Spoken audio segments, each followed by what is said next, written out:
हिरण्यवर्णां हरिणीं सुवर्णरजतस्रजां चन्द्रां हिरण्मयीं लक्ष्मीं जातवेदो ममावह तां मावह जातवेदो लक्ष्मीमनपगामिनीं यस्यां हिरण्यं विन्देयङ्गामश्वं पुरुषाणहम् अश्वपूर्वां रथमद्यां हस्तिनादप्रबोधिनी श्रियं देवीमपह्वये श्रीर्मा देवी जुषतां कान्तास्मितां हिरण्यप्राकारामाद्रां ज्वलन्तीं दृष्टां तर्पयन्तीं पद्मे स्थितां पद्मवर्णां तामिह बह्वये श्रियं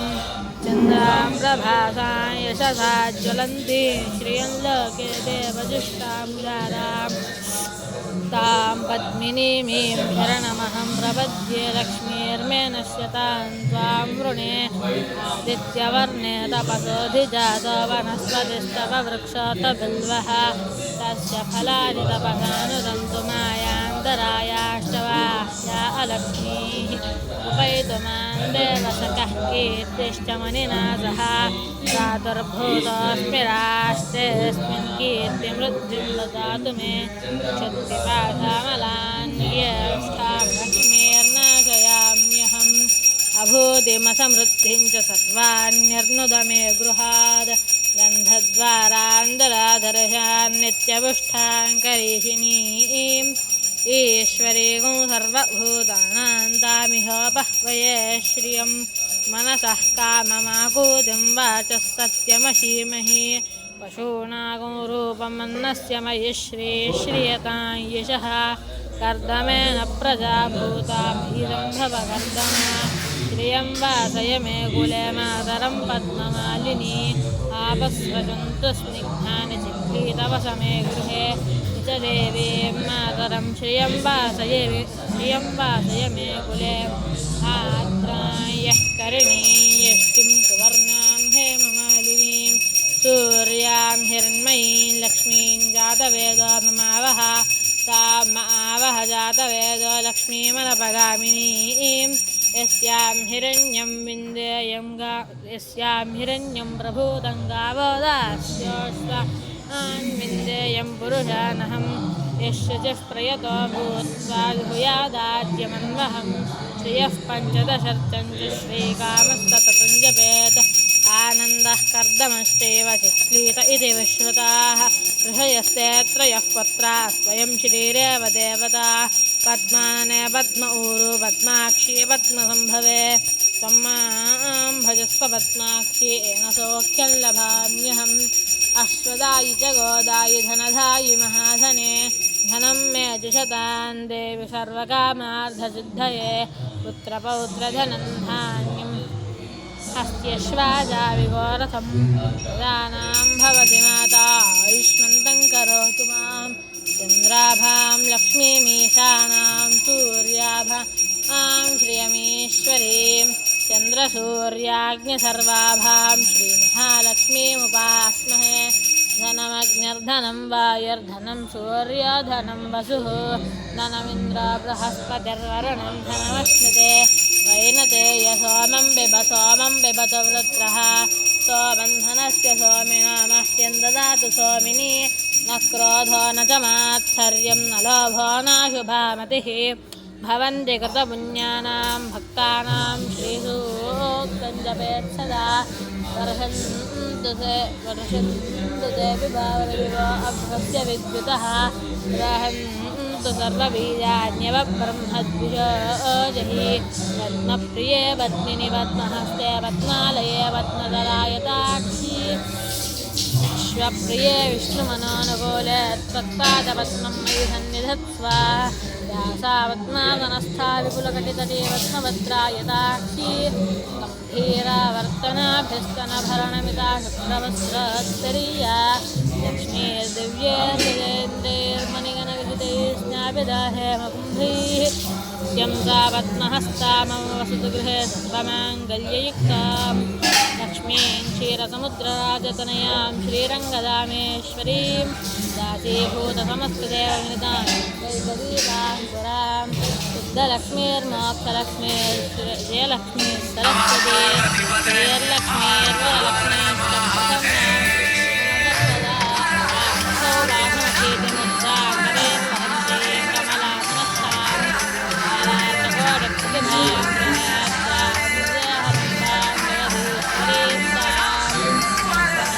तच्छंयोरावृणीमहे गातुं यज्ञाय गातुं यज्ञपतये देवी स्वस्तिरस्तु नः स्वस्तिर्मानुषेभ्यः ऊर्ध्वन्दिगातु भेषजं यन्न अस्मद्विपदे यञ्चतुष्पदे ॐ शान्तिः शान्तिः शान्तिः सहस्रशीर्षा पुरुषः सहस्राक्षः सहस्रपात् तभूमिं विश्वतो वृत्वा अत्यतिष्ठद्दशाङ्गुलं पुरुष एवेदकं सर्वं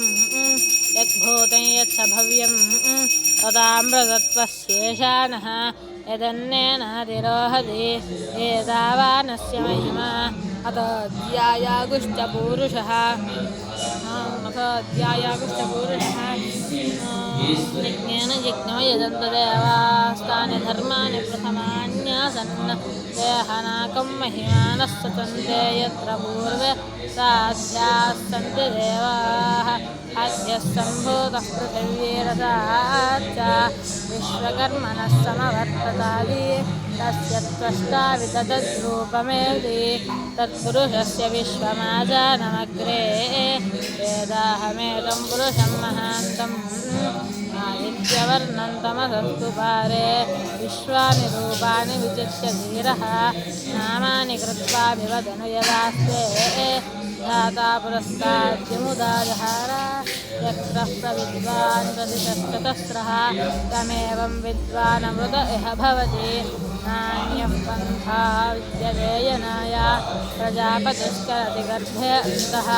अजायमानो बहुधा विजायते तस्य धीराः परिजानन्ति योनिं मरीचीनां पदमिच्छन्ति वेदसः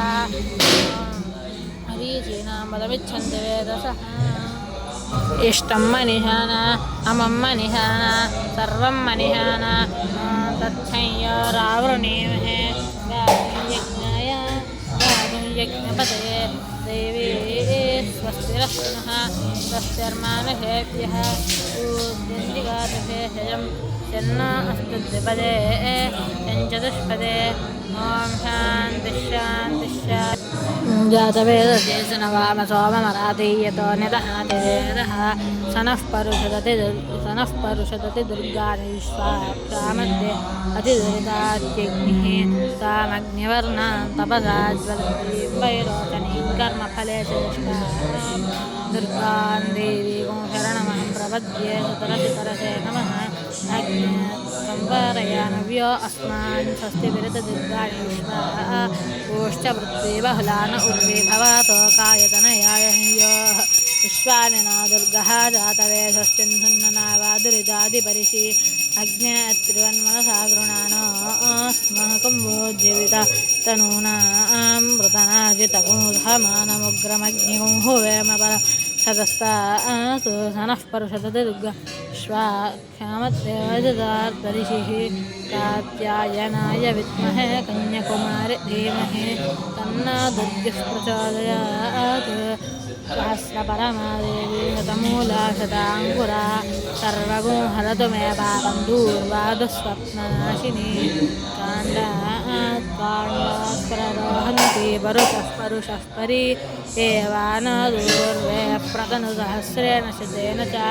या शतेन प्रतनोति सहस्रेण विरोहसि तस्यास्ते देवीष्टके विधेम हविषा वयम् अश्वक्रान्ते रथक्रान्ते विष्णुरसा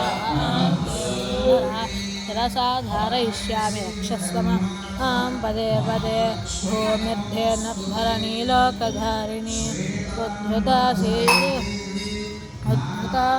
परिप्रथमं यज्ञे अग्निरस्मद्वितीयं परिजातवेदाः तृतीयमप्सुनमन अजस्रविन्धान एञ्जरते स्वाधीः विद्माते अग्ने त्रेधात्रयाणि विद्माते नाम विभृतं पुरुत्रा विद्माते नाम परमङ्गुहा यद्विद्मातमुत्थंयत आजगन्थ समुद्रे त्वा नमन अप्सन्तर्चक्षा ईदे दिवो अग्न ऊदन् तृतीये त्वारतस्थेवागो सम्प्रतस्य यो नो महिया अहिन्वन् अक्रन्ददग्निस्तनयन्यवद्योः कामारेरिहद्वीरुधः समञ्जन् सद्यो जज्ञानो विहिमिद्धो अक्षतारोदसी भानुनाभाच्छन्दः वशिक्पावको अरतिस्य मेधामृतेष्वन्निरमृतनिधायि यर्तिधूममरुसंवरिद्धनुक्षत्रेण शोचिषाद्यामि नक्षत विश्वस्य केतुर्भुवनस्य गर्भ आरोदसी अप्रणाज्यायमानः ीडञ्चिद्रिमभिनक्षराय दग्निमयजन्तपञ्च श्रीनामुदारदरुणारयीनां विष्णुर्योनिं कल्पयतत्त्वष्टारूपाणि विमोषतो आहिङ्कजो प्रजापतिर्धाता गर्भं ददाति ते गर्भं देहि दिनीवालि गर्भं देहि सरस्वती गर्भं ते अश्विनौ देवा वाहत्तां पुष्करस्नुजा शन्नो मित्रश्यं वरुणः शन्नो भवत्तर्यमा शन्न इन्द्र बृहस्पतिः शन्नो घरेभ्यः घरेभ्यः घरघरधरेभ्यः सर्वेभ्यः सर्वेभ्यः नमस्तेभ्यः ईशानः सर्वविद्यानामीश्वरः सर्वभूतानां ब्रह्म शिवामेऽस्तु हिरण्यवाहे हिरण्यवर्णाय हिरण्यपदये अम्बिकापदये उमापदये पशुपतये नमो नमः चैतं विष्णवे तरुण्यर्वपदे यज्ञा वै विष्णुः यज्ञ एवान्ततः प्रतिष्ठति न कर्मणा न प्रजया धनेन त्यागेनैके अमृतत्वमानशुः परेण नाकन्निहितं गुहायान् भ्राजते तद्यतयो विजन्ति